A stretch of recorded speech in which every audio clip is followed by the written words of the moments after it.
Hola Néstor, buenos días. Hola, ¿cómo estás? ¿Cómo estás? ¿Cómo te va? Muy bien, gracias. ¿Qué tal? ¿Cómo está Chile? Está rico el día de hoy, con unos tropicales 35 grados más o menos. Ok, bastante caliente entonces. Sí, Ok. así es. Bueno, vamos entonces a dar inicio a tu conferencia. Permíteme primero presentarte. Bueno, el doctor Ezequiel Hidalgo es médico veterinario doctorado con 17 años de experiencia en medicina de animales silvestres en zoológicos y vida libre, tanto en Venezuela como en Chile. Actualmente es jefe de conservación e investigación de la Fundación Winso, miembro de los grupos expertos de osos, cérvidos y salud de los animales silvestres de la Unión Internacional para la Conservación de la Naturaleza. El doctor Hidalgo posee 28 publicaciones en diferentes journals en temas de conservación y especies en vida libre, en fauna silvestre. Fue fundador y luego presidente de la sección latinoamericana de la Asociación de Enfermedades de Vida Silvestre, Wildlife Disease Association. Ha sido profesor invitado de pre y posgrado de más de 10 universidades en Latinoamérica y tutor de 31 tesis de grado en medicina veterinaria y medicina zoológica.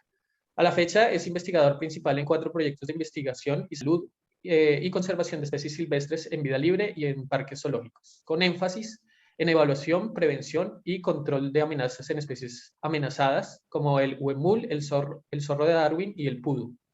Bueno, damos paso entonces a la presentación del doctor Hidalgo, que se titula Estado actual del conocimiento en ciencias veterinarias en especies silvestres en Latinoamérica y el Caribe.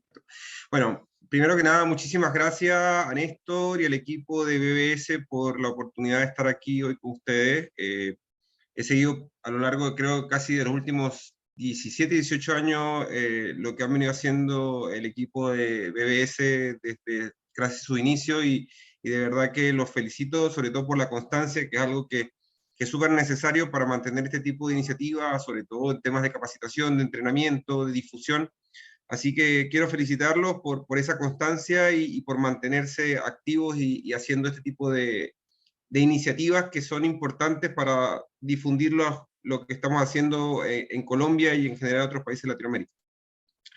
Esta presentación tiene un enfoque, es parte de un trabajo que se inició hace aproximadamente 13, 12, 13 años, cuando yo soy de Venezuela y trabajé muchos años solo en Venezuela. Estaba en Venezuela, luego me volví a Chile y la continué y está enfocada en lo que tiene que ver con las ciencias veterinarias aplicadas a animales silvestres, cuál es el estatus, cómo estamos, en dónde estamos, en un contexto regional y sobre todo en un contexto global. Primero que nada, quiero agradecer también a las personas que hicieron posible este trabajo. Es un trabajo bastante largo, ya lo van a ver. Son una revisión de 33 años de publicaciones de 34 journals, y por lo tanto hubiera sido imposible para mí llegar a este punto de levantamiento de información si no hubiera sido por una serie de tesistas y pasantes, practicantes que han estado conmigo desde el año 2012. Marion Cid partió del año 2012 trabajando conmigo en esto, y hace aproximadamente 2 años paramos porque eran muchísimos datos, muchísima información, tratamos de publicarlo, ya les contaré más adelante cómo nos fue.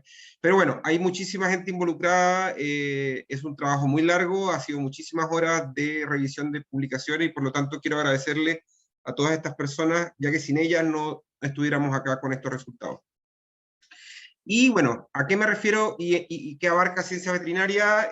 Básicamente es la veterinaria desde el punto de vista científico o desde el punto de vista de la aplicación de la investigación a salud animal, y enfoca o tiene un visto muy, muy grande, o sea, una mirada muy amplia, desde clínica, enfermedades, fisiología, nutrición, salud pública, anatomía, etc. Se tomó como base el concepto que había en el año 2013 de Journal Citation Report, o llamado WOS, para lo que ellos definen como ciencias veterinarias, y enfocado en animales silvestres. Esto es básicamente trabajos de animales silvestres. ¿Por qué hacemos esto? El tema de cómo estamos, dónde estamos, parte porque, bueno, ustedes trabajan en la región y saben perfectamente que nuestra realidad tiene una serie de particularidades. El trabajo que desarrollamos, tenemos tenemos una casuística y una tasa de llegada de quienes trabajamos en terreno, en centros de rescate, en zoológicos, en santuarios, etcétera. Ustedes en Colombia tienen los hogares de paso, tienen una serie de instituciones que se ocupan de ser la primera línea frente a la fauna silvestre, y es muchísimo lo que nos llega. Y por lo tanto, esa situación hace que sea importante tener claro qué es lo que pasa. Y lo que pasa, los antecedentes que hay, que no son muchos, no son muy buenos. En el caso de, hay una publicación del año 2019, International Zoo Yearbook, donde Enrique Riva, que trabaja en Colombia, en el Zoológico de Barranquilla, Martín Sordán y Carlos Sánchez, presentaban más o menos cuál es la situación de los zoológicos latinoamericanos o de la medicina zoológica que se hacía en zoológicos latinoamericanos frente a otras realidades, y estos resultados no eran muy prometedores, hablaban de poco más de medio paper por cada 3 años, por lo tanto era como una, vamos a decir así, una primera aproximación al tema desde el punto de vista de una revisión. Esa era enfocada solamente en lo que se hacía en zoológicos, por lo tanto, esto que vamos a presentar ahora es mucho más amplio porque no es solamente zoológico, es todo. Y luego hay un capítulo del libro que se lo recomiendo, sobre todo a aquellos que estén interesados en temas de enfermedades en vía libre, que preparamos este año conjuntamente con gente de la FAO y que trabajan en temas de salud de animales en interfaces domésticos con silvestres. Y está publicado un libro del tema de interfase doméstico-silvestre, enfermedad doméstico-silvestre, que se presentó este año dentro de Springer, y también es como una revisión acerca de lo que sabemos, de lo que hay en diferentes, sobre todo enfocado en enfermedades de importancia económica para salud de animales de especies productivas. Y realmente va de la mano con lo que ya presentaban Rivas, Sordán y Sánchez, donde es muy poco lo que aparentemente se sabe. Entonces la idea de esto también tiene que ver con que, y la pregunta, ¿por qué esto es importante? Siempre dentro de un diseño de estudio siempre es importante saber justificar un estudio, justificar cuál es la razón de. Bueno, estamos en una región que ustedes, como decía antes, la conocen también o mejor que yo, con una diversidad impresionante. Tenemos 6 de los 12 países más biodiversos del planeta. Está partiendo en México, Colombia, Venezuela, Ecuador, Perú, Brasil, por supuesto, el gigante, y esa biodiversidad abarca todos los principales grupos con los que nos enfrentamos día a día en nuestro quehacer veterinario, desde aves, mamíferos, reptiles, anfibios. Estamos en todas esas especies, en todos esos taxones, estamos en el top 5 a nivel mundial dentro de lo que es diversidad en nuestros países. Pero no solamente tenemos una diversidad amplia, no solamente tenemos un grupo de hospedadores, vamos a hablar así en términos de epidemiología amplio, sino que también tenemos una masa humana que es de las más grandes del mundo, y de hecho estamos, la proyección a 2030, 2050 hablan de que la región va a estar entre los 3 primeros lugares en cuanto a la diversidad o en cuanto a la cantidad de población, masa humana a nivel mundial. Y por otro lado también tenemos algo que es fundamental en todo este esquema, pensando como en todo se mezcla bajo el esquema de una salud, como es el hecho de tener, ser una de las regiones donde se produce mayor cantidad de productos de origen de animal. En este caso estamos hablando de especies tanto del sector avícola como el sector porcino, el sector bovino. Entonces, tenemos países de la región que son líderes a nivel mundial en cuanto a producción de estos productos de origen animal, por lo tanto, que son base de la alimentación de la población mundial. Por lo tanto, pensar en que tenemos una mezcla de factores que hacen que yo lo he denominado la bomba perfecta. O sea, tenemos una diversidad de hospedadores muy amplia, muchísimos hospedadores. Tenemos una gran población humana que va creciendo, y a nivel mundial es súper importante el crecimiento que tiene la región en un contexto general. Y por último, tenemos una participación del sector productivo de especies animales, que son la base de la alimentación de origen animal a nivel mundial, que es fundamental. O sea, dicho de otra forma, el colapso de cualquiera, fundamentalmente, tanto lo que tiene que ver con el aparato productivo de origen animal, sea avícola, porcino o bovino, o de lo que tiene que ver con la fauna, en un contexto global sería catastrófico. Entonces, entender qué pasa en la región quizás no es menos importante lo que pasa en Asia, que se ha llevado mucho los focos y las luces, dado la gran cantidad de enfermedades emergentes, pero no es menor por los factores que les mencionaba anteriormente. Y aquí partimos con qué fue lo que hicimos o cómo tratamos de hacer esto. Entonces sabíamos qué era lo que queríamos hacer, sabíamos que queríamos entender esto más allá, porque hay muchísimas revisiones y lo vamos a ver más adelante, en términos de, sobre todo en términos de enfermedades. Hay muchísimas revisiones que abarcan geográficamente tendencias temporales o cuantitativamente que se produce, pero aquí queríamos enfocarnos más en lo que tiene que ver con la ciencia veterinaria, y por lo tanto, cómo llegar a eso y que este trabajo se pudiera hacer en algún minuto, cómo enmarcarlo, nos llevó mucho rato. Y fue así como, después de discusión y de consultarle a varios expertos con muchísima más experiencia que nosotros, nos planteamos que debíamos seleccionar una serie de journals, porque tratamos de hacerlo con palabras clave y no terminábamos jamás. O sea, era un trabajo interminable. Nos dimos cuenta de que había muchas fallas cuando utilizábamos palabras clave, se nos iban bastantes publicaciones importantes, por lo tanto decidimos hacerlo más rupestre, hacer un trabajo mucho más duro, que era manual, o sea, revisar journal por journal. Entonces, ya, vamos a hacerlo manual, revisamos journal por journal, y qué journal vamos a trabajar. Entonces tratamos de ver, escogimos WOS, porque es vamos a decir así, el más aceptado en todo el campo científico, el referente en general, y dijimos, bueno, ciencia veterinaria de WOS, pero ciencia veterinaria de WOS en el año 2012-2013, cuando partió este estudio, eran 133, entonces bueno, nos vamos a revisar 133 journals de forma manual, no terminaríamos nunca. Entonces dijimos, bueno, vamos a escoger, y esa escogencia se hizo, bueno, primero que nada, basado en WOS. Por supuesto, el trabajo tenía que ser con especies silvestres, no nos interesaba, por ejemplo, aquí publicaciones donde solamente hubiera descripciones de enfermedades en caninos o en felinos domésticos, no eran de nuestro interés, o publicaciones donde solamente hubieran temas de bovino. No, nos interesaba solamente lo que abarcara especies silvestres, o total o parcialmente, en vida libre o en cautiverio o bajo cuidado humano, con la nomenclatura actual. Luego, ¿cómo llegar al punto de cuáles journals vamos a escoger? Fijamos una serie de parámetros que fuimos, vamos a decir así, estandarizando, y fue así como, bueno, que estuviera en WOS en el año 2013 primero, Ciencia Veterinaria de WOS, luego que fueran journals que publicaran temas de mamíferos, de aves, reptiles y anfibios, que no fueran journals cerrados a este grupo de taxones, luego que tuvieran al menos una edición entre el 1983 y el 2016, que fue el punto de corte que decidimos colocar, y finalmente que tuvieran, muy importante, que pudieran aceptar publicaciones en inglés, en español o en portugués. Nos encontramos muchísimos journals que solamente aceptaban en alemán o en otros idiomas, y por lo tanto eso no entraban dentro de lo que era el foco de este estudio. Entonces, llegado a ese punto, llegamos a 34 journals, que fueron los que decidimos incluir y los que componen este trabajo. ¿Cuáles fueron los datos que levantamos en esos 34 journals? Bueno, nombre del journal, perdón, territorios de Latinoamérica y del Caribe donde se manejaban los animales, y ustedes me preguntarán por qué territorio y no países, porque cuando hicimos el trabajo nos dimos cuenta que había muchas regiones o territorios que no estaban categorizados como países. Entonces, en ese minuto decidimos que no los íbamos a dejar por fuera, porque geográficamente eran parte del contexto y nos interesaba el contexto geográfico, pero también, entonces pasamos de la denominación país a territorio. Título de la publicación, año de la publicación, qué especie estudiábamos. Para efecto de esta presentación, solamente voy a hablar de clase, porque si no, no terminamos, tengo 45 minutos, tengo que terminarlo, por lo tanto no me voy a ir a órdenes. Si tienen alguna pregunta al final, podría responderles, pero no me voy a meter en órdenes, o mucho menos en familias, porque no terminaríamos.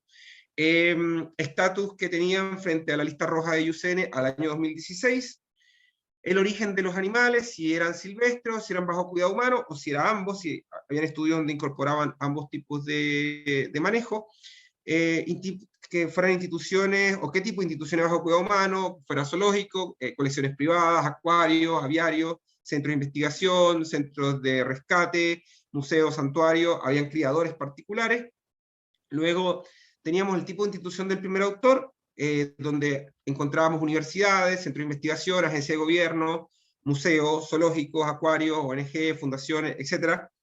Territorio de origen del primer autor, y finalmente origen del primer autor de otros territorios fuera de Latinoamérica y el Caribe. Ya van a ver al final por qué hicimos esta categoría, que suena raro, pero bueno, cuando vean los resultados se van a dar cuenta de que igual era importante y fue necesario incluirla. Y vamos rápidamente a lo que son los resultados. Entonces, primero que nada, como les decía anteriormente, definimos o escogimos 34 journals que cumplían con los criterios que les mencionaba anteriormente.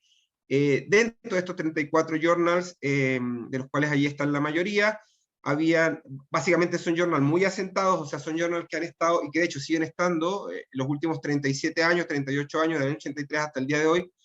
Algunos han cambiado de nombre, pero siguen estando, y han tenido al menos una edición cada año, lo cual habla a las claras de que son journals muy consolidados, son journals muy respetados, son journals serios y de mucho prestigio entre el mundo de la ciencia general y veterinaria en este caso. Eso para nosotros era importante porque, por ejemplo, encontramos algunas publicaciones que solamente estaban por 15 o 20 años y por lo tanto no incluían todo lo que queríamos ver tendencias temporales, y para ver tendencias temporales idealmente deberíamos tener mínimo 20 a 30 años, mínimo 20 años. Entonces, por lo tanto, utilizar este tipo de journals que fueran muy prestigiosos y que hubieran funcionado ininterrumpidamente a lo largo de los 33 años que abarca este estudio, fue algo que consideramos fundamental para darle validez y soporte a los resultados. Y aquí llegamos al primer dato importante. Las publicaciones, la cantidad de publicaciones por journal, y dentro de esos 34 journals nos encontramos algo que era perfectamente esperable. Los dos journals con mayor número de publicaciones eran aquellos journals que están enfocados en especies silvestres, en este caso, en temas de sanidad de especies silvestres, perdón. En este caso, el Journal Wildlife Disease, que ustedes deben conocer perfectamente, y el Journal of Wildlife Medicine. Son los journals referenciales de nuestra área, de los que nos dedicamos a veterinaria de especies silvestres, con sus diferencias. Wildlife Disease solo publica temas o solo publica estudios en vida libre. Wildlife Medicine publica estudios en cautiverio y vida libre, por lo tanto su scope es mucho más amplio. Y interesantemente, los journals que venían a continuación eran de otras áreas, no necesariamente enfocados en especies silvestres, pero por ejemplo nos llamó la atención, Vet Parasitology no era tan descabellado pensarlo, porque hacemos mucho trabajo y lo van a ver al final en parasitología, es una de las áreas más desarrolladas. Sin embargo, por ejemplo, anatomía, histología y embriología nos sorprendió muchísimo, un journal que es muy importante dentro del área de las ciencias anatómicas, pero que no esperábamos que tuviéramos tanta participación. Luego también estaba el Journal Medical Primatology. Es esperable, tenemos una diversidad y de la cantidad de especies de primates más importante del planeta, por lo tanto, que estuviera Journal Medical Primatology no era descabellado. Luego Journal Medical Entomology, tenemos al Zoobiology, que es un journal también de especies silvestres, sobre todo de animales de zoológico, que publica menos de estudios en vida libre, pero también muy enfocado dentro de la temática. Vimos, y fue interesante, que para la mayoría de los journals había al menos una publicación, de hecho solamente un par no tenían ningún estudio, y bueno, como ustedes lo pueden ver en esa gráfica, la diferencia es importantísima entre lo que se presenta o lo que se publica en la región en Journal Wildlife Disease y el Journal of Wildlife Medicine.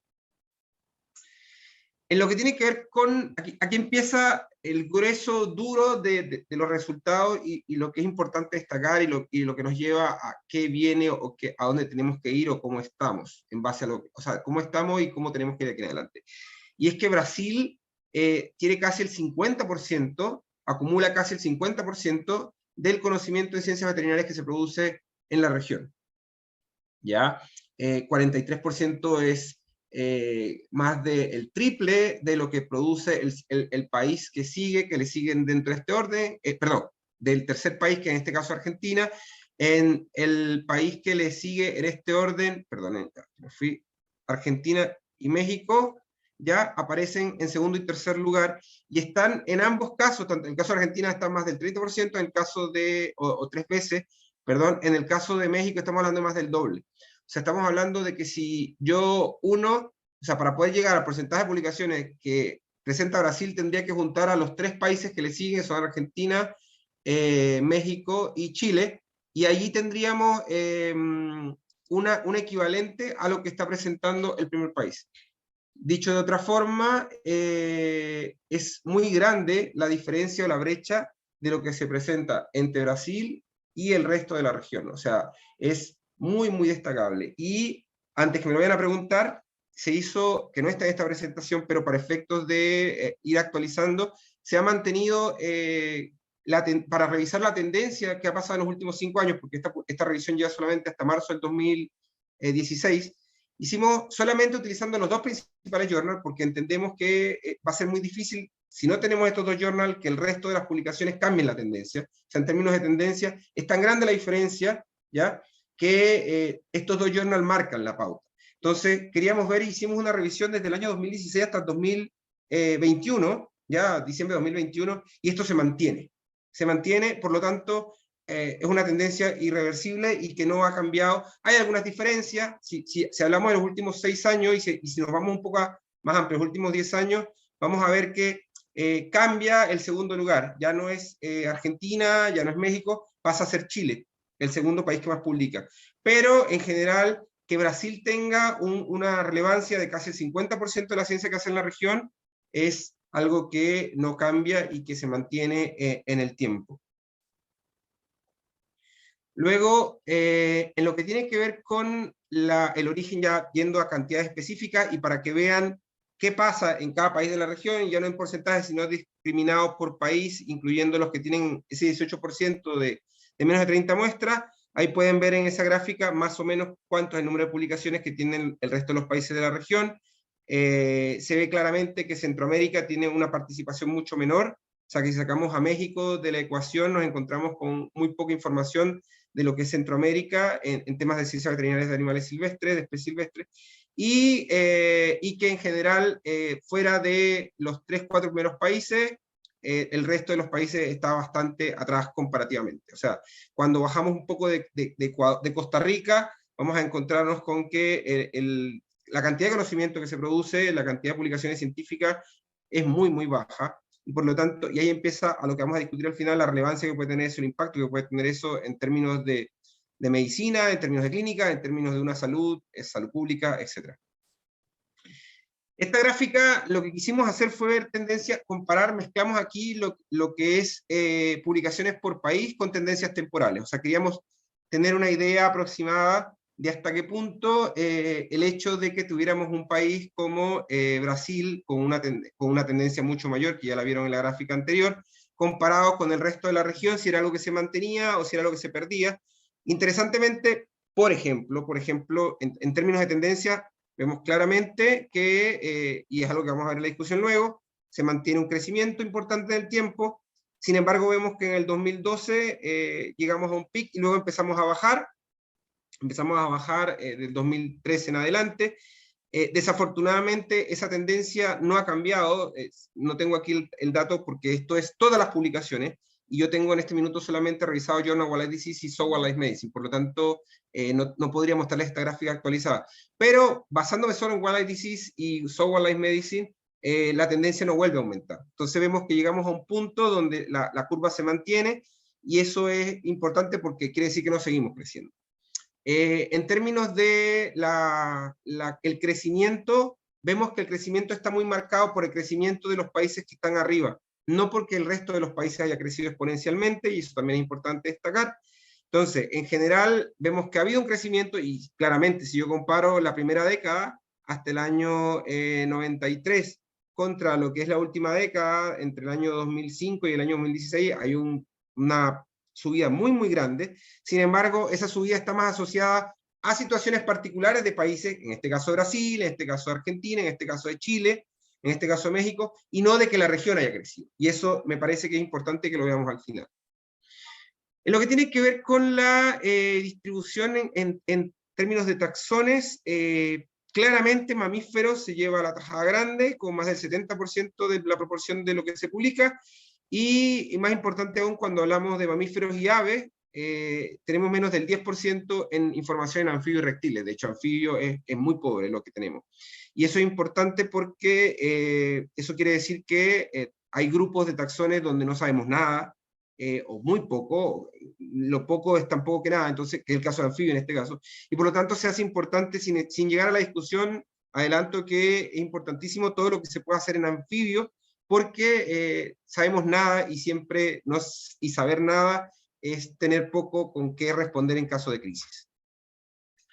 Esto está hecho en base al crecimiento temporal, en base a cómo se han comportado los taxones, y vemos nuevamente que ese crecimiento que veíamos en la tendencia temporal es básicamente asociado a mamíferos, un poco a aves, ya, sobre todo en los últimos años. Mamíferos se ha mantenido creciendo de forma importante. Sin embargo, en anfibios, como veía anteriormente, no ha habido una impronta importante, y en reptiles también, salvo los últimos 10 años, tampoco ha sido tanto el crecimiento. Por lo tanto, podemos concluir o podemos avanzar que si sacamos a mamíferos del eje, el conocimiento en medicina zoológica, en ciencia veterinaria aplicada silvestre, no ha tenido un aumento significativo. Lo que tiene que ver con la lista roja. Bueno, la lista roja, me imagino que la mayoría lo sabe, la crea la IUCN y está basada en grupos de expertos por taxones, donde se discute cada 5 o 10 años, dependiendo del taxón, si cada especie cambia o no cambia y cuál es el grado de amenaza. Solamente se consideran amenazadas bajo el criterio de lista roja las especies que están de vulnerables hacia adelante, o sea, lo que son vulnerables, en peligro crítico, extinto en vía silvestre, hasta NT, que es casi amenazado, o Nerchaten, no se considera como especie amenazada. Eso tiene implicancias súper importantes en términos de muchísimas cosas, tanto de políticas públicas internas como de financiamiento de proyectos, pero el hecho de que tengamos solamente, o sea, de que tengamos aproximadamente el 90% de los estudios en especies no amenazadas, lo que nos dice es que las especies que más nos necesitan en la región, que son las que están amenazadas, vulnerables hacia adelante, sabemos muy poco o nada.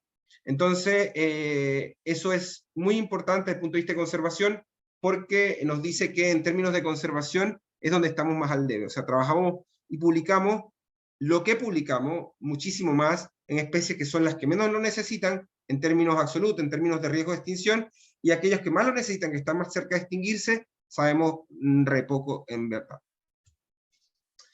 En términos, esto también es importante, y esto fue sorprendente, porque si bien es cierto, y lo vamos a ver luego, la mayoría de los resultados anteriores, lo que tiene que ver con categorías de lista roja, lo que tiene que ver con estudios por clase en términos de taxonómicos, son, vamos a decir así, tendenciales en términos mundiales, lo vamos a ver en la discusión. Esto sí es distinto. Lo que pasa en términos de la cantidad de publicaciones, sobre todo la diferencia, estamos hablando de que es el doble prácticamente lo que se publica de estudios de animales de vida libre comparado con cautiverio o con especies bajo cuidado humano, es muy, muy importante y es totalmente distinto a lo que se observa en otras regiones del mundo.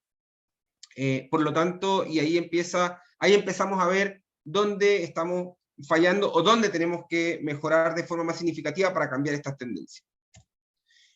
Allí lo vemos en términos de temporalidad, como efectivamente, tal y como vimos en la primera gráfica de temporalidad, hemos visto un crecimiento, ha habido un crecimiento en términos de los estudios de vida libre, tanto en vida libre como cautiverio. Sin embargo, al igual que pasa con la tendencia, el aumento de la tendencia, y donde Brasil, México, Chile, Argentina marcan este crecimiento, en este caso el crecimiento también está fuertemente marcado por lo que es los estudios en vida libre. Por lo tanto, si bien es cierto, han aumentado la cantidad de las publicaciones en animales bajo cuidado humano, ese aumento tiene que ser más significativo para que pueda cambiar la tendencia y mantenerse el crecimiento. Luego, en términos de institucionalidad, en términos de discriminar y caracterizar las instituciones, nos encontramos con que, sorprendentemente, y esto nuevamente es distinto a lo que pasa en el resto del mundo, los zoológicos están prácticamente a la par de los centros de investigación.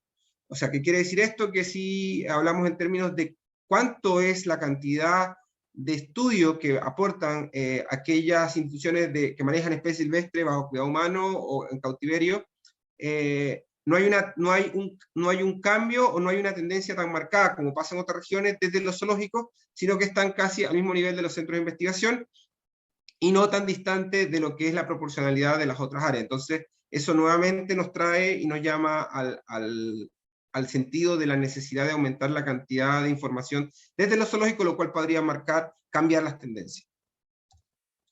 Allí estamos viendo nuevamente en términos de lo que se observa regionalmente, como es un mapa de calor, como Brasil claramente marca lo que es la región, y en términos de lo que pasa a nivel mundial, tenemos que entender que sacamos lo que os planteaba antes, llegamos al universo de sacar 3-4 países, nos quedamos en un mapa bien complejo, bien difícil de lo que puede ser el aporte en ciencia veterinaria especie silvestre a nivel de conocimiento mundial. Esto, nuevamente, en términos de lo que se produce en conocimiento por países, con una tabla mostrada de otra forma, estamos hablando de conocimiento por región, o sea, perdón, por país. Esto es conocimiento, la tabla anterior, discúlpenme, la tabla anterior esta que estamos viendo ahora es lo que se produce por país en la región. Entonces, lo destacado allí es ver que Brasil está muy marcadamente primero, pero luego vamos a ver que en segundo lugar, o los que producen más, están los Estados Unidos y no países de la región. O sea, Estados Unidos está inclusive por encima de Argentina, que es el segundo mejor país de la región, y luego vamos a ver que hay otros países en Europa, inclusive Australia, Oceanía, que están casi a la par de lo que se produce localmente. Estamos hablando en términos de producción del primer autor, de la institución o del origen, país de origen del primer autor. Entonces, nuevamente, en la relevancia que tiene, si sacamos a Brasil del juego, nos quedamos con una realidad bastante compleja en términos de qué países y el origen del primer autor de cada publicación de cada país en la región. Y nuevamente, reafirmando eso, esa gráfica anterior, si nos vamos solamente al país de primer autor, tenemos que Brasil está en primer lugar, sin embargo, Estados Unidos está en segundo. O sea, institucionalmente, vemos que el aporte de Estados Unidos, en términos del primer autor de la institución, o sea, el que escribió la publicación y por lo tanto lideró el estudio probablemente, está muy por encima de lo que se genera desde el resto de los países de la región. Y bueno, como veían en la gráfica anterior, tenemos algunos países metidos ahí como España o como Francia, por encima de la mayoría de los países de la región. Entonces, esto es importante porque quiere decir que estamos tan atrás o estamos tan pobres en publicaciones que varios países de fuera están generando mayor cantidad de publicaciones de nuestros animales, de nuestras especies, de nuestra realidad local, que lo que generamos aquí. Ojo, en algún minuto en esta misma presentación me consultaban que si no estábamos incluyendo o si esto no había una confusión, un efecto de sesgo, por incluir animales latinoamericanos que estuvieran en Europa o en Estados Unidos. No. Esto es solamente con muestras tomadas, como dije al principio, entre México y Argentina, incluyendo el Caribe. Por lo tanto, esto no está con un sesgo, aquí no hay nada que se haya generado con animales latinoamericanos, especies latinoamericanas que estén en Europa, en Estados Unidos o en Oceanía. Y nuevamente, si sacamos a Latinoamérica dentro de lo que son las publicaciones de las instituciones involucradas, estamos muy por arriba con Estados Unidos, luego España, Reino Unido, Alemania, Bélgica, Francia, Canadá, con participación relativamente importante o más importante que muchas de las regiones o de los países o de los territorios que confluyen en Latinoamérica y el Caribe. Habiendo visto estos resultados, vámonos a discutir lo que estamos viendo. Entonces, bueno, primero que nada, muy importante, Latinoamérica y el Caribe deben, o la mayoría de la información, preguntan ¿dónde voy a conseguir publicaciones? Lo primero que tienen que mirar es Wildlife Medicine, Wildlife Disease por lejos, y muy lejos. Sin embargo, y aquí empiezan los aspectos que son, que preocupan, que generan preocupación, que nos deberían generar preocupación, y a mí lo que más me genera preocupación es que esto no se habla, no se sabe, no se tiene claro, no se incluye en política, no se discute en Congreso, etc. Entonces, no creo que vaya a cambiar mucho, y de hecho lo que muestran las tendencias es que no cambia mucho, salvo algunas realidades particulares de países. Ese 5.2% es la cantidad de publicaciones en este lapso de tiempo de 33 años que se generaron en Latinoamérica y el Caribe en estos dos journals. O sea, si bien es cierto, el Journal of Wildlife Disease y el Zoo Wildlife Medicine son los journals donde tenemos mayor cantidad de papers, por muy lejos, no es menos cierto que de todo eso que se publica en esos journals a lo largo de todo ese tiempo, solamente 5.2% corresponde a estudios hechos en Latinoamérica y el Caribe. Entonces, 5.2, o sea, hay 94 o 90, casi 95% de información de científica de especies silvestres en estas dos publicaciones, que es donde más publicamos y por lo tanto entenderíamos que deberíamos tener un peso mucho mayor, que no se hacen en la región. Entonces ahí empezamos a ver que esto es quizá algo, o quizás no, esto es importante y debería ser considerado y debería ser visto y señalado y ver cómo se cambia a nivel de políticas públicas y de forma de trabajar de las distintas instituciones asociadas. Que en términos de tendencia, nuestros resultados son similares a estudios desarrollados en revisiones donde incorporaron aspectos geográficos e información científica. No hay estudios similares, lo que tiene que ver, o sea, no hay ningún estudio que yo pueda comparar donde yo diga ciencia veterinaria de animales silvestres, especies silvestres aplicadas en Norteamérica, en Europa. No, hay estudios, la mayoría de los estudios están enfocados, similares, están enfocados en enfermedades, en términos del área veterinaria me refiero, con distintas variables. En algunos casos enfocan en enfermedades emergentes, en otros casos se enfocan en enfermedades en la interfase especies domésticas o especies productivas, animales silvestres. En algunos casos se enfocan en estudios que tienen que ver con estudios a largo plazo, de enfermedades en vida silvestre, pero y luego hay un estudio que pudimos comparar donde hablaban muy similar al nuestro, pero en el campo de la ecología. Y en general las tendencias son similares en cuanto a que estamos muy abajo, de hecho estamos más abajo que en ecología. O sea, si yo comparo el porcentaje de participación de Latinoamérica y del Caribe en términos de ciencia veterinaria comparado con el de ecología, es menor. Entonces, en lo que tiene que ver con la torta mundial de publicaciones en especies silvestres. Entonces, nuevamente empezamos a ver esto comparativamente, empezamos a discutir si esto es relevante o no, y definitivamente es relevante porque estamos muy abajo comparados con el resto del planeta. Esta gráfica, bien significativa en el sentido de que nos permite mirar esto en otros estudios. ¿Qué pasa en otros estudios? Bueno, este es el estudio que les mencionaba antes, Barroso et al., que es muy nuevo, así que bien interesante compararlo, donde veían estudios a largo plazo, y vemos que en Latinoamérica y el Caribe, o bueno, en este caso es Sudamérica, lo cual hace, pero no cambia mucho si lo subo hasta México, la diferencia es muy grande con respecto a Norteamérica, con respecto a Europa, con respecto inclusive a África, que nos supera por el doble. Entonces, esto en términos exclusivamente de estudios de enfermedades en especies silvestres, en la interfase ganadería animales silvestres de largo término, o sea, estudios a largo plazo, estudios que tienen más de 10 años de desarrollo, más de 10 años de toma de muestras. Pero sin embargo, lo importante aquí es ver que la tendencia de nuestros resultados es similar a lo que se consigue en otros estudios, con otros enfoques, con otras metodologías, pero al final el resultado es el mismo. Nosotros aparecemos en la parte final de la cola, y nuevamente vamos a discutir lo que pasa en este caso en particular. Y vemos en este mapa de calor Señor como... Ezequiel, qué pena interrumpirlo. Le quedan 2 minutos para culminar Ya, su perfecto. presentación. Vemos que Brasil está muy marcadamente diferente con el resto de la región. ¿Cuáles son las problemáticas? ¿Cuáles son los factores que generan esta diferencia? Aparecen varios: barrera idiomática, problemas de infraestructura, laboratorio de equipos, pocos veterinarios dedicados a ciencia de animales silvestres, pocos fondos de salud para trabajar en especies silvestres, barreras de permisología, poca participación gubernamental en publicaciones, se publica muy poco desde el ámbito gubernamental en temas de ciencia silvestre, de ciencia veterinaria, y hay muy poca participación de la clínica. Me voy a ir rápidamente. En general las tendencias son similares, como les decía anteriormente. En términos de mamíferos, vemos que la participación de los mamíferos en otras publicaciones es similar. Ahí lo pueden ver claramente. Los mamíferos están muy por encima de lo que serían los reptiles y los anfibios. En segundo lugar, las aves, y eso es similar a lo nuestro. Sin embargo, esta gráfica es bien interesante, ya que nos permite comparar lo que se publica por grupos, y vemos que, a diferencia de otras regiones en Sudamérica, estamos muy atrás en lo que tiene que ver con artiodáctilos silvestres y con carnívoros. Cuando comparamos con otras regiones del mundo, y sobre todo pensando en la diversidad que tenemos y la cantidad que tenemos dentro de estos taxones silvestres, causa preocupación. Bueno, ahí rápidamente para ver el tipo de estudios que no podíamos hacer, solo 10% corresponde a especie amenazada, y eso nos genera mucha preocupación. Sin embargo, es similar a lo que se observa en otros estudios.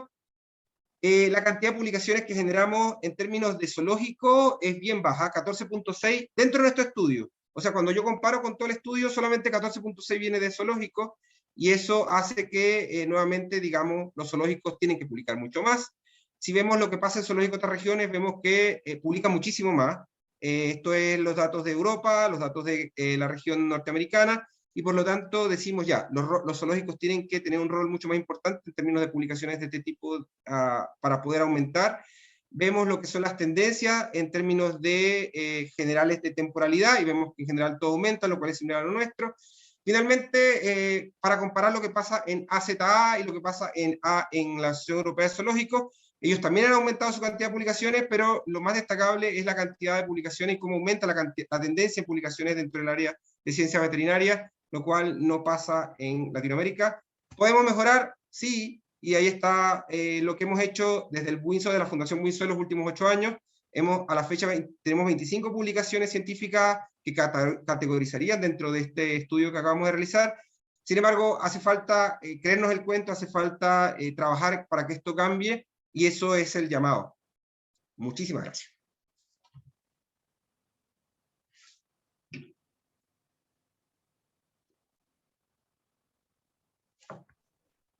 Hola, muchísimas gracias, doctor Ezequiel Hidalgo. Bueno, vamos entonces a pasar al chat de preguntas de los participantes. Bueno, aquí hay una pregunta de Andrés Toro. Dice, ¿cómo incentivar a los profesionales espera que está larga, para realizar investigaciones dejando de lado la falta de recursos? Si se abre un poco más de puertas a los profesionales por parte de los zoológicos y centros especializados, ¿mejorarían los números o no haría ningún cambio? Son como 3 preguntas en una. Ya. A ver, una por una. Yo creo que lo primero es tener claro que el problema no son solamente los zoológicos. No es que en términos de especies silvestres estemos tan arriba. De hecho, si me preguntan en particular, yo creo que a nivel institucional el problema fundamental son los servicios públicos, las instituciones de gobierno. A nivel regional, ¿ya? Publican muchísimo menos que los zoológicos, en términos de cantidad de publicación. Además de que ellos tienen una facilidad que no tienen los zoológicos, que son laboratorios. Muchísimos laboratorios de salud animal los podemos utilizar y podemos trabajar con ellos y hacer estudios de enfermedades o de distinto tipo en silvestre, que son simplemente cambiar algunas cosas, diseño, y tenemos resultados que nos pueden servir. Entonces, sí, los zoológicos deben tener, y ya lo dije y fui bien enfático, sin embargo, para mí la palabra clave es la colaboración. O sea, no son los zoológicos, son los zoológicos, son los servicios públicos, las agencias de gobierno que tienen que ver con temas de animales. Necesitamos que las agencias de gobierno de salud animal, en términos de salud de animales domésticos, consideren a la fauna silvestre algo importante. O sea, para mí es impensable, y en la realidad, habiendo trabajado por muchos años en 2 países y conociendo la realidad de la región bastante bien, que tengamos todavía falta de participación de los sectores de salud animal doméstica, o sea, de los sectores que se ocupan de vigilar la tuberculosis, de vigilar la fiebre aftosa, de vigilar todo lo que son las enfermedades productivas, la influenza, y que no consideren a la fauna silvestre un actor tan importante como lo es el animal doméstico. Entonces, ahí hay una necesidad importante, y la palabra clave es colaboración. Si ustedes me preguntan, ¿qué es lo primero que debe cambiar y qué es lo primero que debemos mejorar? La colaboración. En el minuto en que empecemos a trabajar zoológicos, universidades, agencias de gobierno, a colaborar cada uno con su potencial, los zoológicos con sus animales, las agencias de gobierno con las permisologías y con los laboratorios, las universidades con los laboratorios y con los expertos que se dedican solamente a hacer estudios, esto va a cambiar de un solo minuto. No sé la otra parte de tu pregunta, disculpa, si eso respondía a todo, había otra parte.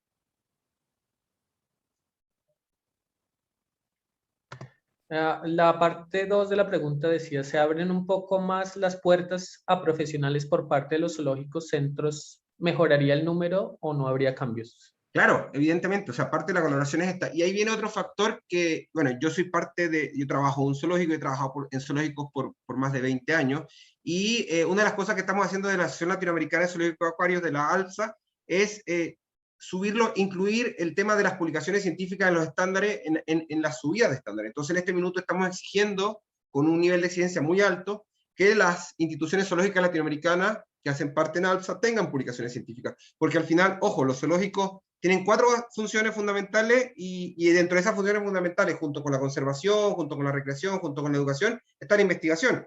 Entonces, cuando yo veo esto, yo digo, ya, los zoológicos en la región están cumpliendo con la investigación, o podrían cumplir mejor con la investigación. Entonces ahí hace falta, respondiendo a tu pregunta, sí, los zoológicos tienen que abrirse, y los zoológicos tienen que colaborar, como tienen que colaborar las agencias de gobierno y como tienen que colaborar las universidades. Bueno, queda espacio para una última pregunta que dice, ¿el idioma en el estudio es una barrera para la publicación científica? Totalmente, totalmente, y es una barrera gigante. De hecho, en conversaciones con diferentes grupos, desde la WDA regional, desde la ALPSA, o sea, tanto del mundo, conversando, me mueve el mundo de vida silvestre, el mundo de zoológico, y por lo tanto es una conversación común, y es un estímulo común, publiquen, y la idiomática, siempre, o sea, el idioma, el tener que publicar en inglés es una barrera súper importante. ¿Cómo mejorar eso? Colaborando, punto importante, muchísimas universidades tienen servicios de traducción como parte de la universidad, y por lo tanto, al hacer una colaboración con la universidad, accedes a algo que te permite facilitar la posibilidad de publicar. Luego, y esta ya sí es una, vamos a decir, una guerra personal, yo hago parte y he hecho parte de la directiva y de la asociación en diferentes comités de la WDA mundial, y por lo tanto, algo que está muy de moda, y es un concepto y es una definición muy, lo de la inclusión. Y hace falta hacer inclusión y hace falta ser inclusivo en términos de la diferencia idiomática. Entonces no puede ser, y esto lo pongo en la mesa, o sea, si bien es cierto, publico, pero considero que el hecho de que una publicación y de que un estudio no se publique porque no está bien en inglés es una aberración. O sea, que el hecho de que yo tenga un resultado, de que yo tenga un estudio, de que yo tenga algo que es potencial y que sirve para cambiar esta tendencia que vimos ahora, y que solamente no está en una publicación científica porque no está en inglés o porque no está en un buen inglés, es una aberración. Entonces créanme que es algo que me comprometo, y ya lo he dicho en otro evento, a tratar de cambiarlo, a tratar de mejorarlo, a generar las herramientas para que si ustedes el día de mañana, los aquí presentes, tienen un estudio y está bien hecho y está publicable, y el problema es que no está en buen inglés o no está en inglés, pues ustedes lo pueden enviar y sean los journals los que tengan la forma de facilitar que ese producto se genere y que ese producto se publique. Sin lugar a duda, el tema idiomático es algo totalmente, es una patología, es algo malo que no estemos publicando solo porque no está en inglés. O sea, buenos estudios no publicados porque no están en inglés es algo que no puede pasar en los próximos 5 o 10 años, y tenemos que cambiar eso. Si no hay más preguntas, y si acabado el tiempo, me despido. Agradezco a Néstor, agradezco a BBS, y bueno, cualquier cosa que quieran comentar sobre este o temas asociados, estamos siempre a la orden, y pueden conseguir mi correo con Néstor o me escriben un correo directamente a conservacion@winso.cl. Y bueno, pero mucho éxito con el evento y estamos siempre a la orden cuando lo necesiten. Saludos. Doctor, muchísimas gracias, muy amable.